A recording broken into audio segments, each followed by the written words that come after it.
آج ہم جو کھڑے ہیں، جن حالات کا ہمیں سامنا ہے، اس میں جو سب سے پہلی وجہ ہے ہم کیوں اس جگہ پہنچے، اس کی وجہ یہ ہے کہ ہم نے قرآن کو چھوڑ دیا۔ قرآن کو چھوڑ دیا۔ اللہ تعالیٰ نے ہمیں یہ کتاب دی تھی جس میں اللہ تعالیٰ نے ہمیں دنیا میں بھی کامیاب ہونے کے راستے دکھائے تھے اور آخرت کی کامیابی کے بھی راستے دکھائے تھے، اور جس جگہ پہ ہمارے لیے سارے سولوشنز موجود تھے ہم نے اسی کو چھوڑ کے اپنی مرضی سے، اپنی خواہش سے، اپنے ذہن سے ان تمام مشکلات سے نکلنے کے حل نکالنے کی کوشش کی۔ اور انسان چونکہ خود جاہل ہے، اللہ تعالیٰ نے خود قرآن میں فرمایا کہ انسان کیا ہے؟ جاہل ہے، تو ہم اپنی جہالت کی بنیاد کے اوپر خود سے راستے نہیں نکال سکتے۔ ہمیں ایسے علم کی ضرورت ہے کہ جس کے ذریعے سے ہم ان حالات سے نکل سکیں۔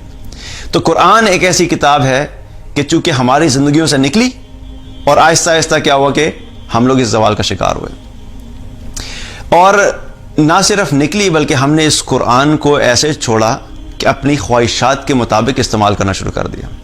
بنی اسرائیل کو جو کتاب دی گئی تھی ان کا ایک رویہ تھا اس کتاب کے ساتھ، جس رویے کا ذکر اللہ تعالیٰ نے قرآن میں سورہ بقرہ میں آیت نمبر 85 میں جس کا ذکر کیا، افتؤمنون ببعض الکتاب وتکفرون ببعض، کہ تم اس کتاب کے کسی حصے پر ایمان لاتے ہو اور کسی کا انکار کرتے ہو۔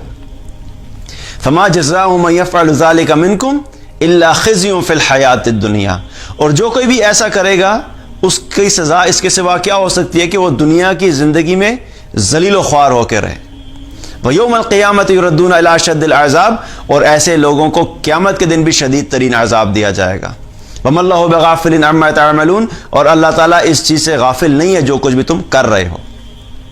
تو یہ ایٹیچیوڈ کہ اپنی کتاب کو اپنی خواہش کے مطابق استعمال کرنا، پک اینڈ چوز کرنا، جو چیز ہمارے لیے آسان ہے اس کو لے لینا، جو عمل میں خود کر رہا ہوں اس کے اوپر پوری دنیا کو بتانا کہ یہی کرنا ضروری ہے، اور جن جگہوں پہ مشکلات آ رہی ہیں، جس حکم پہ چلتے ہوئے ہمیں دنیا کے مفادات کے اندر مسئلہ آ رہا ہے، ہمارے پرسنل انٹرسٹ جو وہ کمپرومائز ہو رہے ہیں، ان اعمال کو چھوڑ دینا، تو یہ کیا ہے کہ اس کتاب کو اپنی خواہش کے مطابق استعمال کرنا ہے۔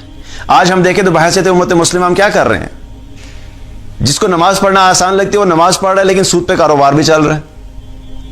جس کو قرآن پڑھنا آسان لگتا ہے، صدقہ کرنا آسان لگتا ہے، وہ صدقہ کر رہے تھے لیکن کیا ہے کہ بغیر پردے کے پوری دنیا میں گھوم رہے ہیں۔ جہاں پہ آپ کو لگا کہ ذکر کرنا ہے تو ذکر تو چل رہا ہے، لیکن جب بزنس کے اندر آتے ہیں تو جھوٹ بول کے اپنی چیز کو بیچ رہے ہیں، ملاوٹ بھی چل رہی ہے۔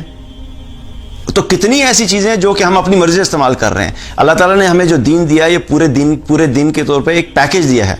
یا ایھا الذین آمنوا ادخلوا فی السلم کافۃ، اے ایمان والو دین میں داخل ہو پورے کے پورے۔ تو ہمیں اس قرآن کو، اس اسلام کو پورے پیکج کے طور پہ لے کے چلنا ہے۔ اگر ہم یہ نہیں کریں گے، اپنی خواہش کے اوپر چلتے رہیں گے، تو پھر ہم ان حالات سے کبھی بھی نکل نہیں سکتے۔ تو پہلی چیز کیا ہے کہ قرآن کے ساتھ ہمیں دوبارہ کنیکٹ ہونا ہے، اور نہ صرف کنیکٹ ہونا ہے بلکہ کیا مطلب ہے اس جو قرآن ہمارے گھروں میں رکھا ہوا ہے ہم نے اس کو کھولنا ہے، اس کی تلاوت کرنی ہے، اس کو سمجھنا ہے، اس پہ عمل کرنا ہے، اس کی دعوت کو لوگوں تک پہنچانا ہے۔ یہ سب ہم سب کی رسپانسبلٹی ہے، یہ ہر مسلمان کے اوپر لازمی ہے اس کے حقوق کو پورا کرنا۔ تو قرآن جس کے ذریعے سے اللہ تعالیٰ نے ہمیں سربلندی عطا فرمائی تھی، اور اسی کو ہم نے چونکہ چھوڑا تو ہم کیا ہوا؟ ہم زوال کا شکار ہو گئے۔